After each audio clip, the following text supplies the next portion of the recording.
Hello, welcome back to the channel. Louise here, Energy Health Wealth. I'm the inventor, creator of this initiative to show people what it is that I've done, how I am healing my own physical body. Not medical advice, but it's just here as someone's experience and inspiration possibly. So today's video is going to be about the 6-week period and what I did from the last video posted on the breaking news of the removal of 4 of the bacteria and viruses that I had in the stool test, and then follow-up stool test 6 weeks later to show that they're gone and 85% of the Blastias homias parasite have been removed. So it went from 177 down to 25 or something like that. So I have the evidence, I've done it. This is what I did in the 6 weeks if anybody is interested in the slightest. I love you all very much. Check out my short on Freddie Mercury and vitamin C. If I could rewind time, I'd go back and see him, give him some vitamin C, because we all know he had a suffering at the end of his life, which I don't think he needed to go through because of the vitamin C. But again, not medical advice. Look up Dr. Thomas Levy on vitamin C. If there's anything you take away from this video, if you stop it here, that's gold. Vitamin C. Oh my goodness me. And I say it as well in my course. So in a day, this is what I did during those 6 weeks. This is what I ate. So we're going to start with breakfast. So first of all, I'd have a drink of water. There's a 4-litre container here. And I'd have 1 drop of my trace minerals in that 4 litres. Now I don't drink 4 litres a day. I drink 4, maybe 5 cups a day of water.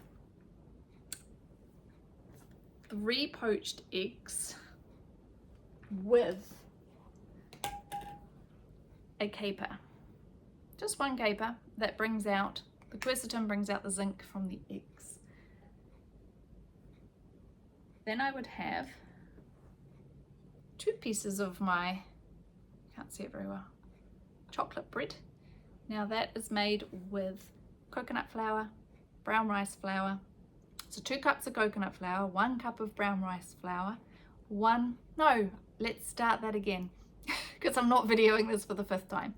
So the recipe for this chocolate bread: 125 mils of water, 4 eggs, whisk, then put 1/4 cup of husk, 1/4 cup of brown rice flour, 1/2 cup of coconut flour, 1 teaspoon of salt, or 1/2 teaspoon of the baking soda to make it rise. I use cream of tartar with baking soda at a 2-to-1 ratio, and 1/4 cup of coconut oil melted so that it's easier to mix it all in together. Then I cook it for 40 minutes in the little oven. I've got a little desktop oven, and it comes out very nice. 1/4 cup of the cocoa powder, and it's all organic ingredients. After my bread, I'll have a kiwi fruit. So that's breakfast. Then I would have chicken, 2 chicken drumsticks. How do I describe how much couscous I have? 1/2 cup. Let's just say 1/2 cup.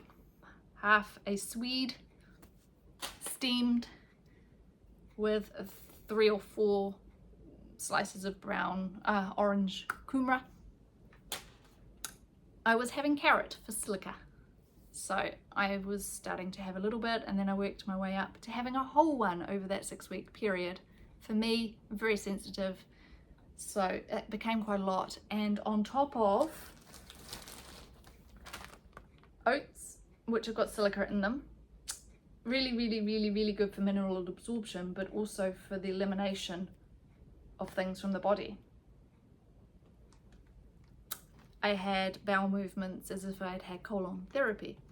So again, only like a tablespoon or 2 of soaked oats because of the phytic acid.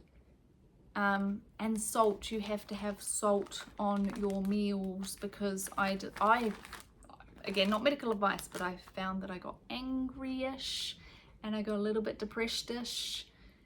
Increasing the oats I had then in the last few days, some after breakfast, and just too much. So I have a teaspoon to a teaspoon and a half of Himalayan salt or sea salt on my meals, so spread out throughout the day. Maybe here, a third. Lots and lots and lots of with my salt. On top of the oats, 1 prune and a good teaspoon or 2 of maple syrup, followed by an apple.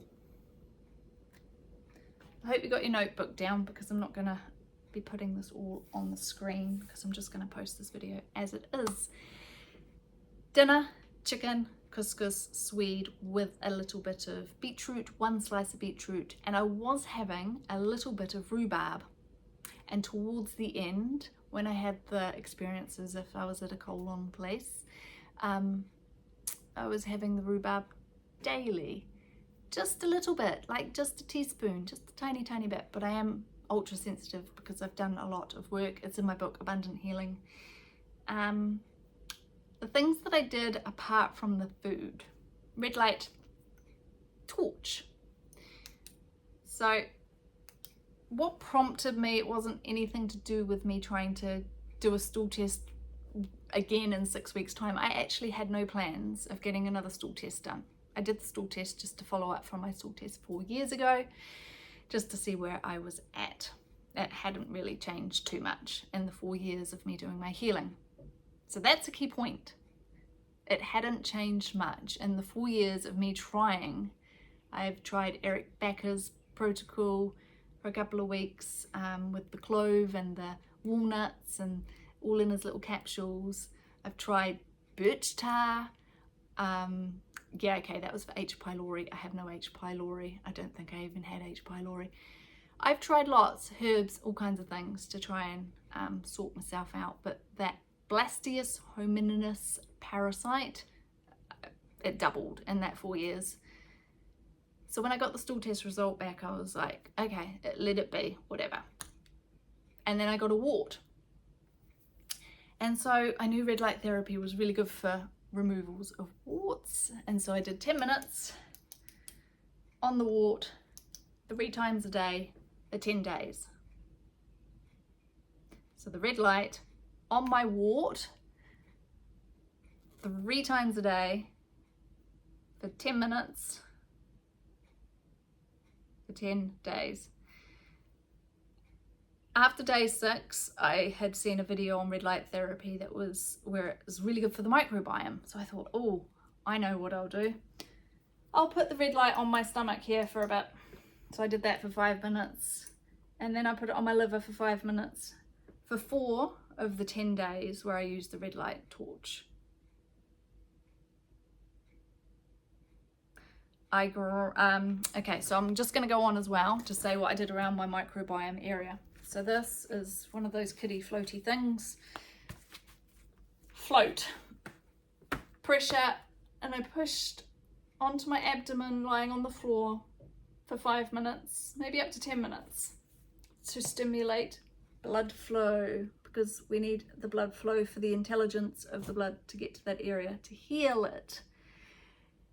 I think that combination was enough with the silica, the red light, the stimulation of the blood flow. But what I also did was my oxytocin, feelings of love, arousal, making my body feel relaxed. I have a futon as well. So let's just show you that, because the body can relax when it's on a flat surface. So lying on the floor, if you don't have a futon. I did that for maybe an hour, 2 hours, up to 3 hours one day, and I slept really, really well until the 4th night when I didn't sleep at all. I think I've got the camera back in the right position. So, sunlight, I also got sunlight, natural sunlight. So not looking at the sun, closing my eyes, having the sun on my eyelids for 5 minutes in the morning at breakfast time. Not through glass, just natural sunlight. I'll go out in nature with the trees, with nothing on my feet. So I was connected to the ground a good hour, if not 2 hours a day. I'll go to the beach as well. I think that was all the healing that I was doing at that time, all the food that I was doing at that time, and after 6 weeks I had those results. So what I'm planning on doing moving forwards is just this vitamin C. For me, just a drop or 2 a day, because I've got bleeding gums, a little bit of gingivitis, I guess. And I think that the vitamin C, because if it can save HIV, you know, what's it going to do for my gut microbiome moving forwards? I think it's only positive things. Vitamin C, take away from the video. Okay, much love guys, and blood flow, clapping, looking at the light without a window, being in nature as much as you can, a little bit of red light therapy, relaxation, oxytocin, and you've got yourself an amazing combination. Okay, good food. Much love.